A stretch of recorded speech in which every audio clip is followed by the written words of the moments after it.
Estamos viendo complicaciones agudas de cetoacidosis, estado hiperosmolar e hipoglucemia. Y bueno, pues esta mañana vamos a continuar con estos temas. Vamos a ser un poco más breves debido a la premura del tiempo. Entonces, pues, adelante, Ale, comienza.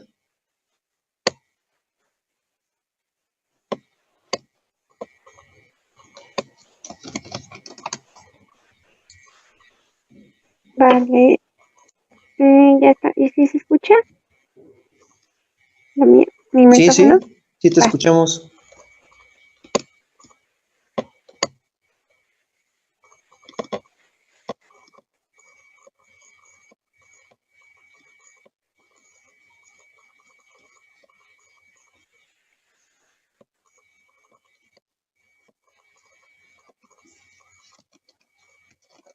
¿Ya la hiciste grande, Ani?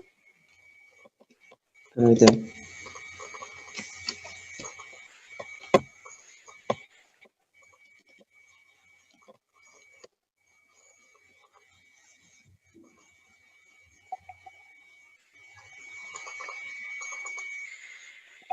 Chicos, si se sale, y bueno, si no saca los 40 minutos, pues ya volvemos a intentar entrar al mismo link, por favor.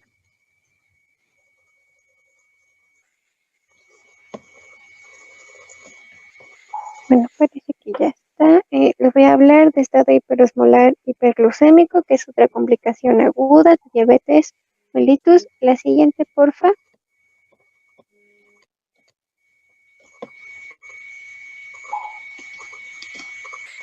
Bueno, se define el estado hiperglucémico hiperosmolar no cetósico, eso es importante recalcar. Es una de las complicaciones agudas más graves de la diabetes mellitus tipo 2 y se va a caracterizar por un estado mental alterado por hiperglucemia mayor a 600 mililitros. A 600, deshidratación profunda, hiperosmolaridad, por eso el nombre, y había ausencia de acidosis debido a cuerpos cetónicos o incluso puede ser muy leve, ahorita les explico eso. Otros nombres con que se le conoce es síndrome o coma hiperglucémico, hiperosmolar no cetósico y se describió por primera vez en 1957, entonces ya tiene un par de años. La siguiente, porfa. Bueno, como ya vimos, es complicación de diabetes mellitus tipo 2, pero encontramos que de un 24.5 a 35% de los casos de este padecimiento no cuentan con un diagnóstico previo de la enfermedad, ni tipo 1 ni tipo 2, y mayormente se da en pacientes viejitos, pues cuentan con, bueno, pacientes viejitos que pueden o no tener diabetes de tipo 2. ¿Por qué? Porque tienen tasa de percepción alterada de la sed, además de una prevalencia de alteración de la función renal, que va a inducir a la deshidratación profunda que se tiene en este padecimiento. La siguiente, Dani. Vale. Además de que otros posibles factores desencadenantes en este porcentaje que no llega a tener un diagnóstico previo de diabetes mellitus, es que pueden tener previo infección, afectaciones del sistema nervioso central, otras enfermedades endocrinas, algunos fármacos bloqueadores de canales de calcio, infarto al miocardio, pancreatitis aguda, tromboembolia pulmonar, alguna producción intestinal, falla renal, importante, hipotermia, quemaduras graves, rabdomiólisis, nutrición parenteral total, o incluso se puede encontrar que es un debut de la enfermedad per se. La siguiente. Bueno, como datos a diagnóstico, a diferenciar entre otras patologías, además de que leí que era difícil o tardía el diagnóstico, se va a caracterizar por la glucosa plasmática mayor a 600, el bicarbonato mayor a 15, niveles séricos de pH son mayores a 7.3, sobre el anión GAP va a ser variable y la osmolaridad sérica efectiva es igual o mayor a 320. La deshidratación grave, aquí se considera una pérdida de agua de 9 litros aproximadamente. El índice nitrógeno ureico creatinina es elevado en sangre. El estado mental es variable dependiendo de la osmolaridad, ahorita lo veremos. Y sobre la cetonuria es nula, pero si la hay es muy leve con un 0 o un signo positivo. La siguiente, porfa. Gracias, Dani. Bueno, la fisiopatología. Bueno, el estado hiperosmolar, encontramos que la deficiencia de insulina es parcial o relativa, no es totalmente nula, por lo que pues se compensa con hiperglucemia en sangre y en tejidos no ingresa glucosa y empieza todo este proceso que ayer vimos. Lo importante es aquí en el hígado que se empieza a generar glucogénesis y gluconogénesis, lo cual nos lleva al incremento de glucosa en sangre. Esto implica que hay más solutos en la sangre que es la glucosa, además de que hay disminución del volumen intravascular. En un principio, ¿qué pasa con los riñones? Hay diuresis osmótica, hay glucosuria, pero conforme pasa, dale otro clic, porfa, Dani.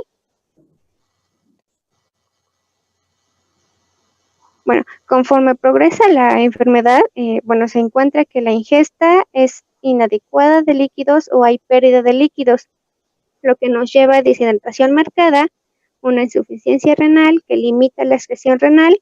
Del otro lado, intravascularmente hay más solutos, hay un estado de hiperglucemia, lo que en conjunto nos lleva a un estado hiperosmolar hiperglucémico. Dale otra, Dani. Gracias. Y bueno, aquí lo importante, lo del estado mental, es que conforme la osmolaridad sérica excede los 320 a 330 milosmoles por kilogramo, se va a extraer el agua de las neuronas, lo cual nos lleva a sofocación mental y conforme va subiendo puede llevar a coma. Dale otro clic, porfa.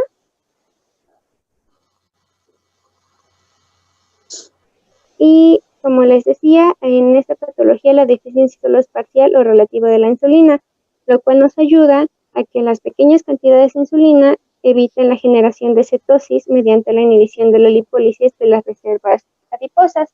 Por eso es que es nulo encontrar cetosis. Dale otra. Y bueno, ahora los signos y síntomas. Se menciona que el inicio es insidioso y está precedido de días o de semanas, y los síntomas encontrados son debilidad, poliuria y polidipsia. Dale otra, porfa.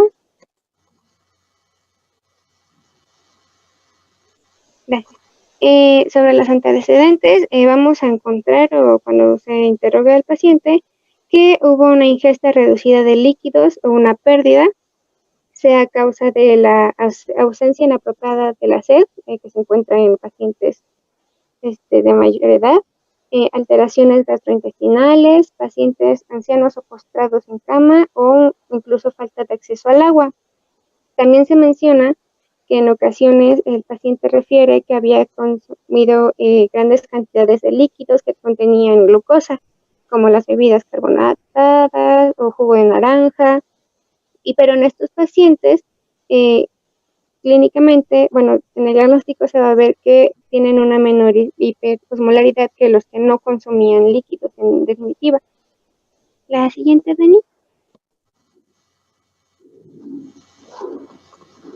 A la exploración física, pues como ya vimos, la deshidratación es marcada y profunda.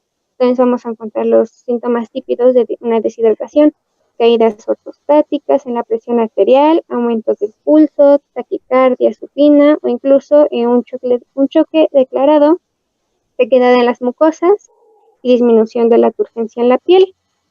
Y conforme la osmolaridad aumenta, es posible que el paciente se encuentre aletargado, confuso o comatoso. La siguiente, Dani. Aquí lo importante son los signos neurológicos. Se encuentra hiporreflexia o hiperreflexia unilateral o bilateral, crisis epilépticas, hemiparesia, afasia, signo Babinski impositivo, hemianopsia, nistagmo, alucinaciones visuales, cuadriplegia aguda, letargo y confusión a medida que la osmolaridad sérica excede, como ya lo habíamos visto en el en la etiopatogenia. Y bueno, puede llegar hasta coma si excede los 330 la osmolaridad.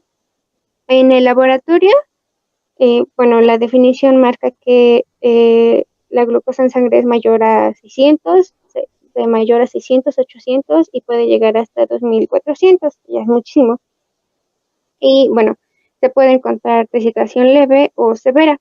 Cuando la deshidratación es leve, es hiponatremia por disolución. Entonces, así como las pérdidas de sodio en orina, se pueden reducir las concentraciones de sodio en el suero cerca de 120 a 125. Entonces, es deshidratación leve.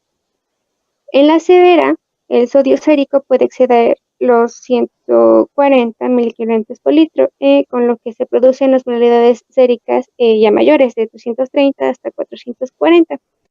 La siguiente, Dani. Aquí igual se encuentra anemia perrenal, es habitual en concentraciones frecuentes de nitrógeno ureico en sangre, encima de los 100 miligramos sobre decilitro.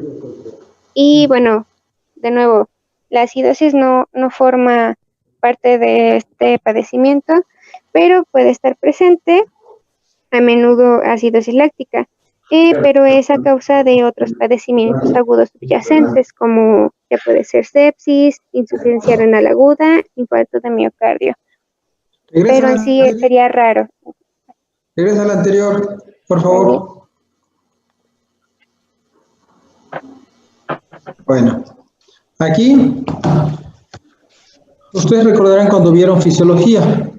En fisiología prácticamente tenemos un líquido, ¿sí?, corporal que se va a dividir en espacio extracelular y espacio intracelular. ¿Sí? El total del espacio extracelular y del intracelular corresponden al 60% del peso corporal de una persona. Si una persona pesa 70 kilos y es el 60% del líquido, 6 por 7, 42. ¿Sí? Entonces son 42 litros de agua. ¿Sí? De esa forma calculamos el agua corporal total. Peso por 0.6 en los hombres o peso por 0.5 en las mujeres. Y esa agua la vamos a dividir, el 40% entra al líquido intracelular y el 20% al extracelular. De forma que en el intracelular tenemos 28 litros y en el extracelular tenemos 14 litros. Bien, ¿por quién vamos a estar condicionada prácticamente esta agüita, tanto en el intra como en el extra? En el extracelular tenemos otros dos espacios, el vascular y el intersticial.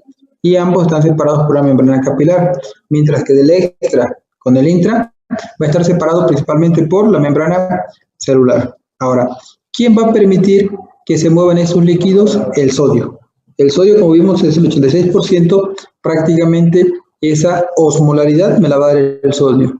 Sin embargo, si cualquier partícula que sea osmóticamente activa, va a poder también condicionar ese movimiento.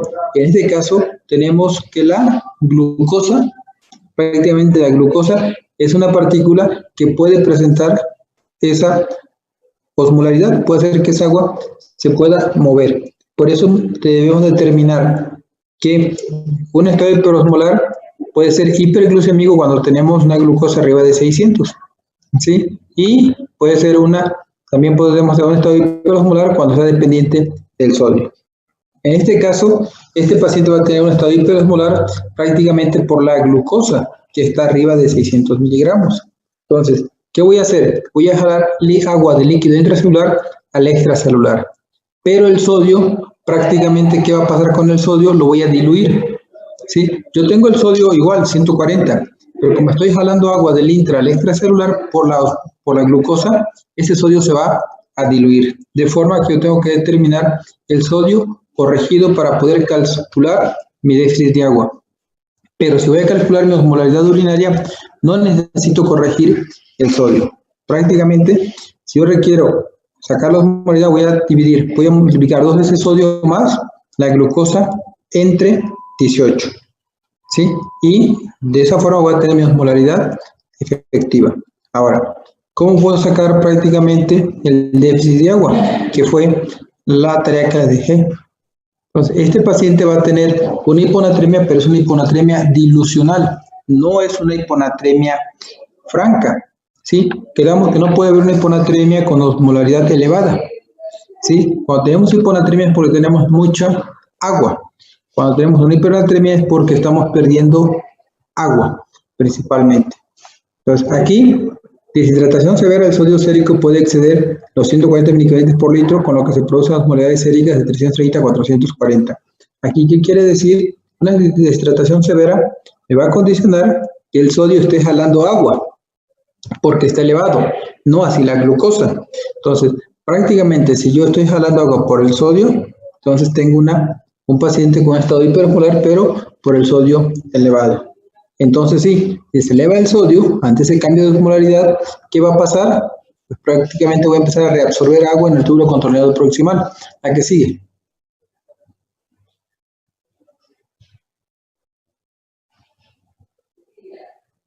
Y al empezar a reabsorber agua a nivel del túbulo contorneado proximal, voy a reabsorber también nitrógeno ureico. O sea, y al reabsorber también nitrógeno ureico, voy a alterar la relación BUN y creatinina. Entonces, al dividir el BUN entre la creatinina, yo voy a tener una relación mayor de 20. Y eso es lo que me va a condicionar que yo tenga una lesión renal aguda de tipo pre-renal. ¿Por qué? Porque como no tengo agua, por ese sodio tan elevado que me está indicando que me falta agua, empiezo a reabsorber. Además, recordemos el papel de la hormona antidiurética. Ante un estado de hiperosmolaridad, también voy a liberar la hormona antidiurética. Y lo que va a condicionar es reabsorción de agua, precisamente desde el conducto del túbulo colector, ¿sí? Para poder llevar a cabo mejor la concentración de orina. Entonces, prácticamente, esto que ustedes están viendo, ¿sí? Se debe a un estado hiperosmolar, ¿sí? Por el sodio. Pero tenemos un estado hiperosmolar por la glucosa, en el cual en automático vamos a condicionar una hiponatremia dilucional, ¿sí? Nuevamente, que va de la osmolaridad va a ser el sodio en un 90%, pero la glucosa también tiene esa capacidad de poder mover agua, es decir, es osmóticamente activa, ¿sí? Entonces, si me sube mucho la glucosa, también voy a jalar esa agua y voy a condicionar que el sodio disminuya. Por cada 100 gramos de glucosa que se incrementa en líquido extracelular, va a disminuir el sodio entre 1.6 y 2.5. ¿Sí? Ahora sí, doctora, síguele. La siguiente, Dani.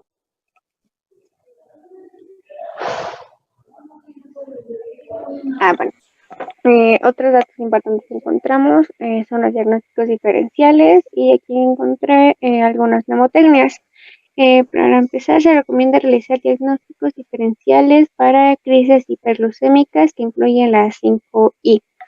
Infección, infarto, infante, que se refiere a embarazo, indiscreción, que incluye ingesta de cocaína, o insulina, que se refiere a un apego o uso inapropiado de dosis de insulina. Ahora, si el grado de cambios del estado mental es desproporcionado, aquí la mnemotecnia es AEU y TIPS. A de alcohol, de encefalopatía y de infección, o de sobredosis, u de uremia.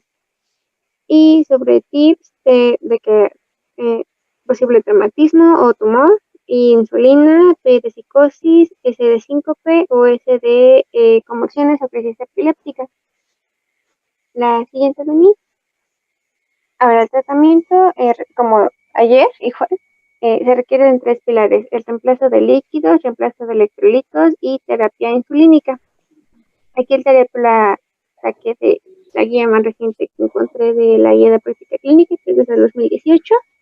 Y bueno, se menciona que las metas para pacientes así, la osmolaridad sérica efectiva sea menor a 310, una glucosa sérica menor a 250, y que el paciente se haya ha recuperado el estado alerta, ya tiene funciones mentales adecuadas y con capacidad de deglutir. Entonces, nuevamente aquí tenemos las 3 pautas para el tratamiento. 1, el aporte insulínico. El aporte insulínico prácticamente, nuevamente, 0.1 por kilogramo hora. Si el paciente pesa 60 kilos, le tocarán 6 unidades por hora. Y esas 6 unidades por hora yo se las puedo dejar en una infusión para 6 horas. Si son para 6 horas, tendría que ponerle 6 por 6, 36 unidades. ¿En cuánto lo quiero diluir? Si yo lo quiero diluir en 150, ok, en 150 y le pasaré 25 mililitros por hora. Y de esa forma le estoy pasando 6 unidades por hora. ¿Sí? O sea, entonces ya estoy cubriendo prácticamente mi descontrol metabólico. Ahora, ¿qué me falta? Pasarle agua. Yo necesito saber cuánto es lo que le falta de agua a este paciente. Entonces sí, tendría que sacar mi sodio corregido. Y entonces sí, tendría que ver cuánto tiene de sodio y ver cuánto tiene de glucosa. ¿Sí? Y recordemos, si tengo 130 de sodio, 140 de sodio y tengo 700 de glucosa, ¿qué quiere decir? Que ese 140 yo le voy a tener que agregar el producto de 1.6 por 7. ¿Por qué? Porque son 700 miligramos de glucosa y dijimos que por cada 100 miligramos de glucosa va a haber una disminución de sodio de 1.6 a 2.5. Entonces tengo 140, ¿sí? Pero tengo 700 de glucosa, entonces son 7 por 1.6 equivale a 11, a 10 puntos y cacho. Entonces, en realidad yo tendría que tener un sodio de 151. Y entonces sí, saco mi déficit de líquido en base al sodio ya corregido, ¿sí? ¿Cuál es la fórmula para poder obtener el déficit de agua? ¿Qué sea? Hay dos trajes, dos de mole, uno de dulce y uno de barras. Buenos tamales. Está bien, está bien. Entonces, prácticamente yo ya tengo mi déficit de agua, ¿sí? Y ya tengo prácticamente mi infusión de insulina. ¿Qué es lo que tengo que cuidar al paciente cuando le ponga insulina? Principalmente el potasio. Tengo que ver cómo está ese potasio. Si tiene 3.1, le tengo que reponer potasio, porque al iniciar la insulina en automático lo voy a bajar. Si tiene 5, tengo un margen para iniciar específicamente la pura insulina. Un paciente con estado hiperosmolar, en promedio son de 8 a 9 litros de agua que le vamos a deber. Y eso es para poder condicionar que mi sodio pueda disminuir. Obviamente, ¿qué va a pasar? Una vez que yo le empiezo a poner insulina, voy a mover la glucosa ahora del extra al intracelular y esos líquidos los voy ahora va a ser al revés, de líquido extracelular voy a pasar agua a líquido intracelular y me puedo edematizar. El paciente que tiene un estado hiperosmolar por sodio elevado o por glucosa elevada va a tener una deshidratación celular y esa deshidratación celular me va a condicionar alteraciones en las funciones mentales superiores, es decir, puede estar somnoliento, puede estar estuporoso, puede tener agitación psicomotriz. Entonces, una vez que empiece a hidratar esa célula en automático va a disminuir ese estado de alteración en las funciones mentales superiores.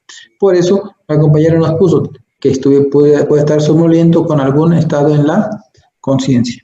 Entonces, reemplazo el líquido, lo ideal es utilizar solución salina al punto 9, independientemente del sodio sérico, es lo que yo siempre he dicho. No importa que tenga sodio 150, no importa que tenga 160. Todas las soluciones van a ser hipotónicas en relación al líquido extracelular. Muchos de los compañeros van a ver que le van a poner al punto 45, ¿sí? Entonces, prácticamente, con utilizar solución salina al punto 9 es más que suficiente, ¿sí? Pero para eso tenemos que sacar específicamente cuál es mi déficit de agua, ¿sí? Aquí se da una velocidad de 500.000 mililitros por hora. Con que le pongamos 1000 para 4, son 250 por hora, alcanzamos a ese paciente. 1000 para 4, 1000 para 8 y 1000 para 12. ¿Por qué? Porque tenemos que pasarle el 50% del requerimiento en 24 horas. Si es un paciente de 60, 70 kilos, de por ahí vamos a deber 8 litros, ¿sí? Si le pasamos 4 litros, le estamos pasando el 50% de sus requerimientos, ¿sí? Aquí me pone la doctora, o 15 a 20 mililitros por kilogramo durante la primera hora. Si pesa 70, le vamos a pasar prácticamente 1,5 litros, ¿sí? En la primera hora, pero siempre y cuando no tenga compromiso cardíaco o un compromiso renal, porque lo puedo llevar a una sobrecarga de líquidos, ¿sí? Aquí es pasarle agua y pasarle prácticamente, ¿sí?, insulina. Y algo que les puso la compañera, el paciente con estado hiperosmolar no tiene cetonas en la orina, ¿sí? Eso es así. Tengo estado hiperosmolar, no tengo cetonas. Y mi bicarbonato no está tan pesado, o sea, en la cetoacidosis me pusieron un bicarbonato menos de 18. Aquí en estado hiperosmolar me ponen mayor de 15. Entonces, todos esos son tips que tenemos que tomar en cuenta. ¿A qué sigue, doctora?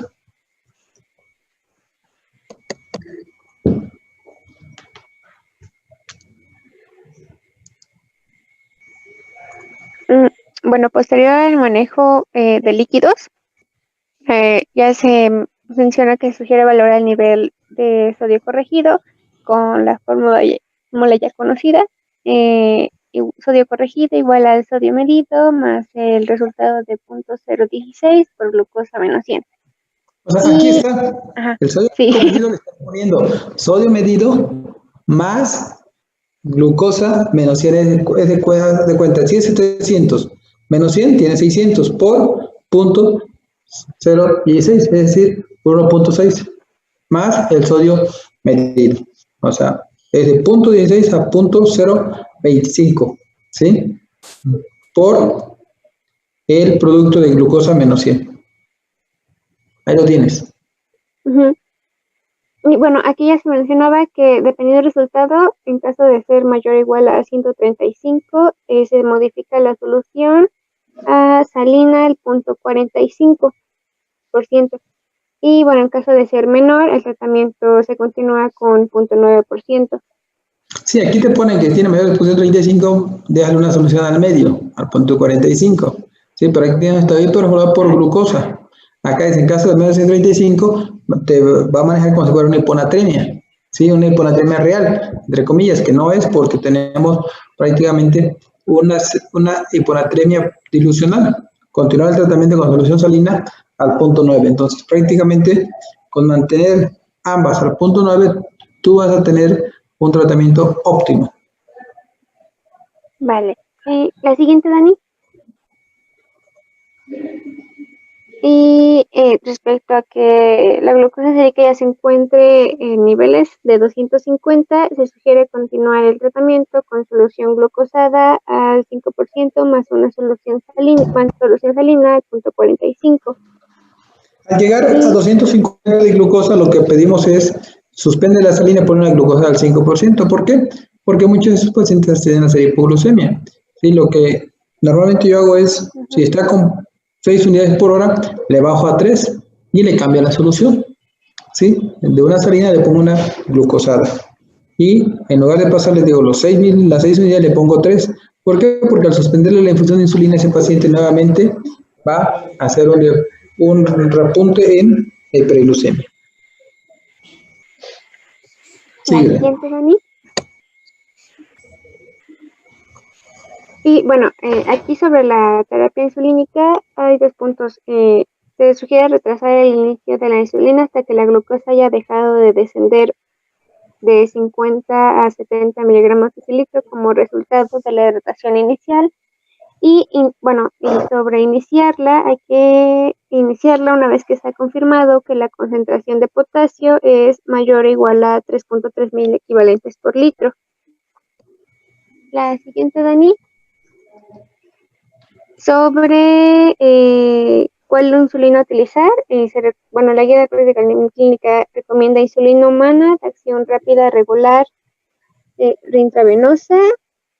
Y bueno, hay 2 opciones. La 1 es un bolo de 0.1 unidades por kilogramo, seguido de una infusión continua de la misma para lograr la reducción de glucosa de 50 a 70. Y la 2 es a la mitad, 0.05 unidades por kilogramo por hora, tratando de obtener una disminución de glucosa de 90 miligramos sobre decilitro por hora. Y bueno, si la glucosa no disminuye o deja de disminuir, ya se sugiere una completa, agregar uno adicional a la insulina de la infusión. Ya la pasaste. Ya. Y bueno, lo de las metas, hay que alcanzar la glucosa con un valor de 250 miligramos sobre decilitro. Al llegar a este punto, se sugiere disminuir la infusión de insulina a la mitad, a 0.05 en caso de haber empleado la opción 1. Y si se empleó la 2, pues ya desde ese inicio ya se tenía una concentración de 0.05. Y bueno, cuando el paciente cuente con los criterios de resolución, los que mencionamos al principio, ya se sugiere cambiar la insulina a insulina humana de acción intermedia subcutánea en esquema basal bolo y continuar la infusión de la primera insulina 2 a 4 horas, evitando una recaída. ¿A qué se refiere con esquema basal bolo, doctora? A que es esa es la primera, ¿no? En rápida, en la misma intravenosa. Dice, le sugiere administrar insulina humana de acción intermedia subcutánea. Aquí, obviamente, insulina de acción intermedia son 2 piquetes, uno en la mañana y otro en la tarde. ¿Sí? ¿Cómo se calcula? A 0.5, ¿sí? Y se pasa 2/3 partes en la mañana y 1/3 parte en la noche. Y el decir esquema basal bolo quiere decir que tendrás que utilizar una insulina basal. La insulina de acción intermedia no es basal porque dura 12 horas. ¿Sí? Un esquema basal tendremos que utilizar una insulina de acción lenta de 24 horas, en este caso la argina. ¿Sí? Y en cada comida tendrás que darle una dosis de insulina de acción rápida dependiendo de su glucosa capilar. Al decir basal bolo quiere decir que en cada piquete, que en cada comida, antes que coma un piquete y le ponemos rápida. A mediodía vuelva a comer un piquete y le ponemos rápida. ¿Sí? Y en la noche igual, pero ya tiene de fondo una insulina basal. Y esa insulina basal, como vimos, la tendremos que calcular a 0.2 o a 0.3. ¿Qué quiere decir? 70 kilos le podemos iniciar 21 unidades, ¿sí? Prácticamente en la mañana o en la noche, como decidamos utilizarla. Y en cada comida le vamos a utilizar prácticamente una insulina de acción rápida regular, ¿sí? En base a diferentes esquemas. Eso es un esquema basal bolo. Pongo la basal, la lenta, y administro rápida a requerimientos. ¿Sale? Ay, gracias. Ahora sí, gracias, Dani. Sobre el potasio, no se requiere, bueno, no se requiere suministrar potasio cuando la concentración es mayor a 5.2. Y si la concentración, bueno, ya lo había mencionado por hace ratito, si la concentración se encuentra entre 3.3 a 5.2, se sugiere agregar 20 a 30 ml de cloruro de potasio a cada litro de la solución infundida para mantener una concentración del potasio entre 4 a 5. Y en caso de que haya insuficiencia renal y o anuria, las dosis deben ser menores. Si la concentración se encuentra menor a 3.3, se sugiere no iniciar o suspender la administración de insulina y administrar de 10 a 20 de cloruro de potasio hasta que éste tenga un valor mayor a 3.3.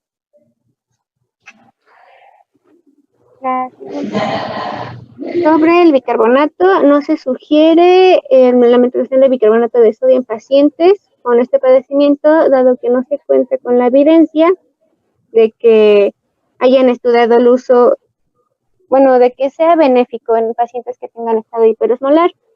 Y bueno, solamente el uso se suele asociar a una estancia mayor en el hospital, el incremento en el riesgo de edema cerebral o un incremento en los requerimientos de potasio. La siguiente, Dani.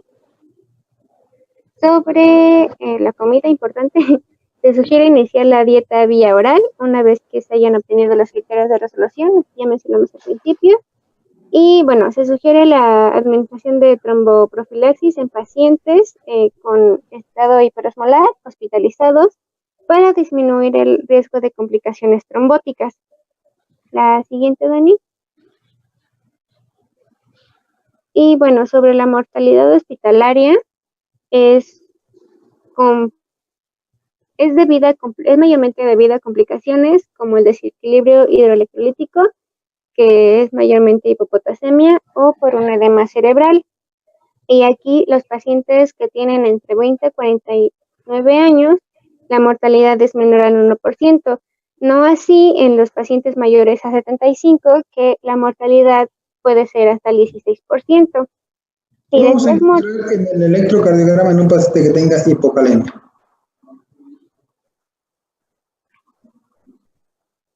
Ay, no sé. ¿Alguien que diga yo?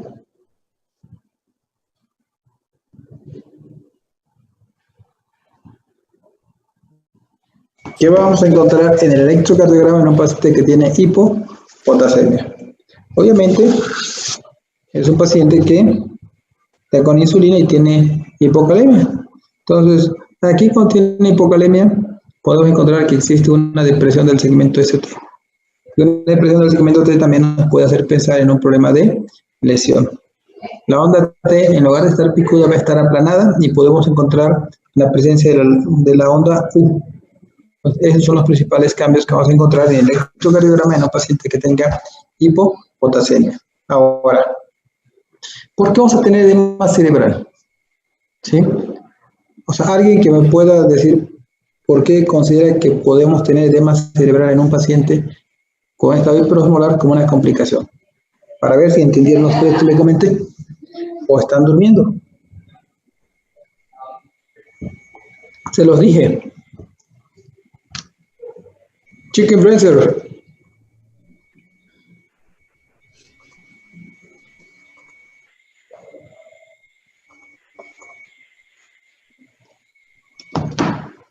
Emiliano, Mande, Doc. ¿por qué vas a tener edema cerebral? La Chicken Freezer está dormida. Tiene que ver por la concentración que tiene de glucosa y de sodio a nivel cerebral. A ver, ¿qué va a pasar ahí? Si tú pones insulina, ¿qué va a pasar con la glucosa? Va a disminuir. Entonces, si disminuye, ¿qué va a pasar con el agua?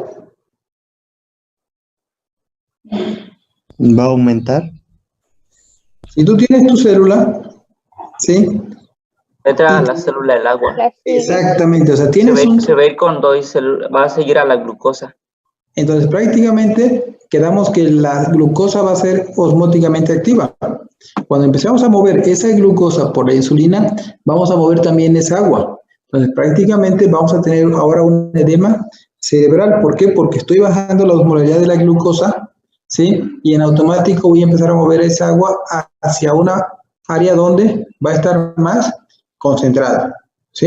Entonces, prácticamente va a haber un edema a nivel celular. Y obviamente ese edema cerebral a nivel neuronal va a condicionarnos problemas, ¿sí? Entonces, efectivamente, al bajar la glucosa, voy a condicionar un cambio en la osmolaridad. Por eso les decía, tengo ese líquido en el líquido extracelular por la glucosa. O bien puede ser por el sodio. En este caso es por la glucosa, que me está diluyendo al sodio. Y cuando yo empiece a mover esa glucosa, en automático voy a disminuir esa osmolaridad. Quedamos que la osmolaridad normal era de 280, 290 310. Entonces, prácticamente yo bajo esa osmolaridad y el líquido empieza a moverse. Prácticamente es a través de ósmosis, de menor a mayor concentración, ¿sí? Entonces, y eso va a condicionar un edema cerebral. Dale, ¿a qué sigue?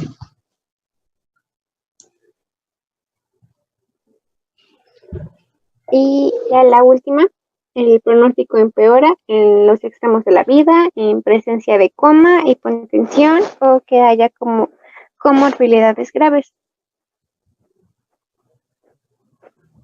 Entonces, sí, doctora. Te quedan 8 minutos. Bueno, continuamos. Hay tiempo. ¿Eh? No nos ¿Sí ha da tiempo, sacado lo bueno. Si te da tiempo, 8 minutos, venga. Órale, va. Bueno, hipoglucemia, ya el último temita. Bueno, de acuerdo con la ADA y Greenspan, maneja que considerar hipoglucemia es un menor en la sangre menores de 70 miligramos sobre decilitro. Y de aquí, pues lo más importante es la triada de Whipple, en la cual maneja los síntomas consistentes con hipoglucemia, bajas concentraciones de glucosa en plasma y alivio de estos síntomas luego de elevar la glucosa plasmática. Y luego, bueno, suceden de manera jerárquica conforme van bajando los niveles de glucosa. Entonces, de aquí de manera breve podemos ver que lo primero que va a afectar son las hormonas y los neurotransmisores. Si es esta afectación parasimpática es lo que va a crear el hambre, y si es simpática, pues los sudor, temblores, todas esas situaciones que tenemos a veces cuando uno tiene un poco de hambre y ya tiene la glucosa baja. Y bueno, también suceden los síntomas neuroglucopénicos que más adelante voy a mencionar. Pero bueno, ¿a poco el cuerpo lo deja así como así? Pues claro que no, hay unos mecanismos contrarreguladores. Primero va a participar la insulina, que la insulinopenia reactiva va a facilitar la gluconólisis y la lipólisis. Y también va a ayudar a que se incrementen las enzimas pancreáticas y que evite que los músculos consuman lo menos posible la glucosa. También tenemos las catecolaminas, que estas van a movilizar el glucógeno muscular, así como también lipólisis de triglicéridos para formación de ácidos grasos y así promover la gluconeogénesis. En cuanto al glucagón, pues vamos a tener que este va a promover por medio de la glucogeneólisis, va a estimular las células alfa pancreáticas. También tenemos la participación del cortisol, el cual va a facilitar la lipólisis y el catabolismo de proteínas. También en menor medida la hormona de crecimiento, que va a ayudar en la gluconeogénesis, y la acetilcolina, que es la que va a crear esa sensación de hambre, y las glándulas sudoríparas. Bueno, ahora los síntomas neuroglucopénicos, de acuerdo al Greenspan, refiere que menor de 45 miligramos sobre decilitro es cuando empieza a manifestarse esta sintomatología. En cuanto a los autonómicos o neurogénicos, a menor de 55 miligramos. Aquí en este pequeño recuadro podemos ver las diferencias. El neuroglucopénico, conducta, la irritación, la confusión, estupor, malestar, e inclusive si se llegase a complicar, podemos llegar a crisis convulsivas o muerte cerebral. En cuanto a neurogénicos, se va a tener esa sensación de boca seca, palidez, muchas palpitaciones y pues a veces diaforesis, parestesias. Dentro de las causas, pues vamos a tener muchas, entre ellos pues los fármacos como las sulfonilureas, etanol, quinina, salicilatos, sulfanidas. Podemos tener daño en insuficiencia hepática, cardíaca, renal e inclusive sepsis. En fallas endocrinas, más que nada con la falla de crecimiento hormonal, fallas adrenérgicas o en el cortisol. Inclusive se puede ver estos a tumores en células beta, como fibrosarcoma, radiosarcoma, hepatoma, carcinomas. El hiperinsulismo endógeno, pues es también uno de los más importantes que va a afectar esto, y sobre todo que se va a ver en los neonatos. Y pues también en el postprandial, donde va a ser pues el reactivo inducido por etanol. Ahora, de manera breve solamente voy a comentar, van a cumplir la tríada de Whipple. Entonces, cuando es iatrogénico, que es debido a diabetes, ya sea 1 o 2, la glucemia usualmente es menos de 60 miligramos sobre decilitro. ¿Qué es lo que se va a realizar en estos casos? Si el paciente está consciente, pues ingesta de alimentos o que contengan carbohidratos de fácil absorción. En caso de que esté inconsciente, pues administrar de 20 a 50 mililitros de dextrosa intravenosa o en su caso 1 miligramo de glucagón intramuscular. Tenemos que, si es de valor de alarma, que sea menor o igual a 70 miligramos de glucosa en plasma. Si es severa, entonces va a estar más disminuida, la recuperación neurológica va a ser más difícil y pues esto debido a que ya hay una mayor complicación. Si es una sintomatología documentada, pues va a ser cumpliendo la tríada de Whipple y con valores menores a 70 miligramos sobre decilitro. En cuanto a si es asintomática, pues como lo refiere, no lo va a expresar mucho, sin embargo, con el simple hecho de tomar la glucosa y sabemos que tiene menos de 70, entonces ya es, se le considera igual su hipoglucemia. Si es una pseudohipoglucemia, son reportes de síntomas típicos con glucosa plasmática igual o mayor a 70 miligramos. Ahora, en cuanto a la facticia, pues sabemos que está inducida por medicamentos o inclusive trastornos psiquiátricos o alteraciones neurológicas que uno pueda tener. Por ejemplo, el síndrome patognomónico por inducción de insulina, vamos a tener hipoglucemia, altas concentraciones de insulina inmunoreactiva y baja concentración de péptido C. Y en el patognomónico inducido por sulfonilureas, la diferencia aquí es que es la alta concentración de insulina y de péptido C. y lo demás pues refiere lo mismo. También cabe mencionar que cuando a veces se hacen estudios y la insulina y el péptido C están disminuidos al mismo tiempo, es una falla endógena. Sin embargo, si solamente está disminuida la insulina y el péptido C está igual, normal, entonces es una falla exógena. En cuanto a su diagnóstico, pues como ya les había mencionado, y esto pues usualmente debido a las sulfonilureas y que se puede manifestar tanto en la orina como en la sangre. Y bueno, aquí el tratamiento pues es sobre todo la terapia psiquiátrica y pues orientación social sobre el comportamiento. Igual tenemos que los fármacos pueden inducir esto pues como reacción adversa. Puede ocurrir en el caso del etanol, hipoglucemia en ayuno después de que se hayan agotado las reservas de glucógeno. Algunos casos como betabloqueadores adrenérgicos aumenta esa sensibilidad de la insulina y aumenta el flujo sanguíneo en los músculos. En cuanto a enfermedades autoinmunes, vamos a tener que esta hipoglucemia ocurre de 3 a 4 horas postpandel. Se puede manifestar en la enfermedad de Graves con el tratamiento de metamizol. Hipoglucemia transitoria que se resuelve de manera espontánea de 3 a 6 meses desde que se empezó a diagnosticar. En cuanto a su tratamiento es la ingesta frecuente de alimentos bajos en carbohidratos. Se puede administrar prednisona de 30 a 60 miligramos para reducir estos anticuerpos antiinsulina.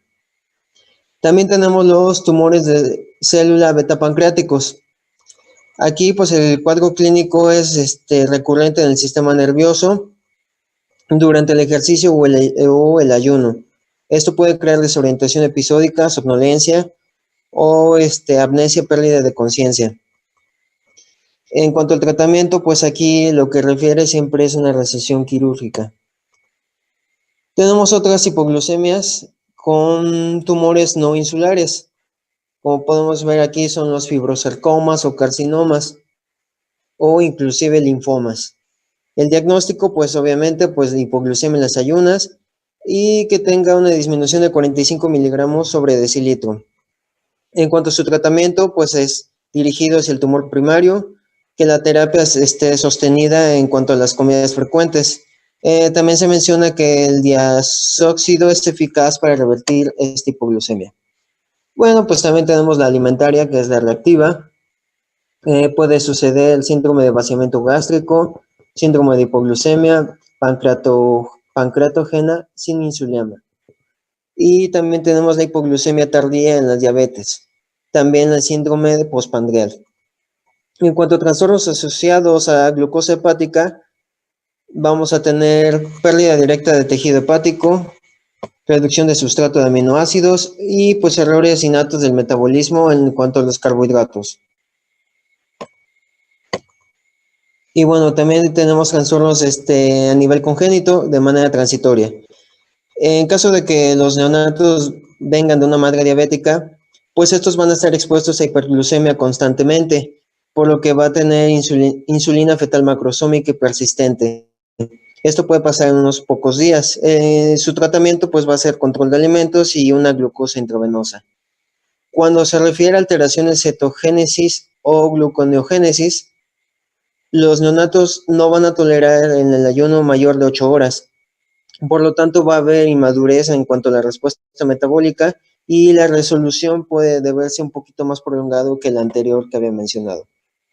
Y solo mencioné esto como de manera breve, pero obviamente tiene más a fondo un tratamiento más desarrollado. Y en cuanto a la sintomatología, pues la mayoría va presentando la famosa triada de Whipple. Y bueno, con eso concluimos estas complicaciones.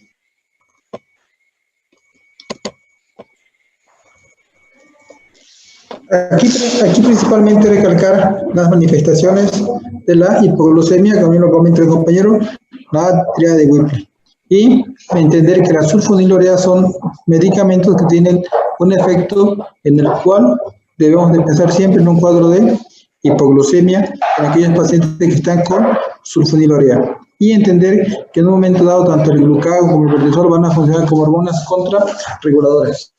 Entonces, ¿qué es lo que tenemos que hacer? Es, uno, una buena historia clínica y a identificar, ¿sí?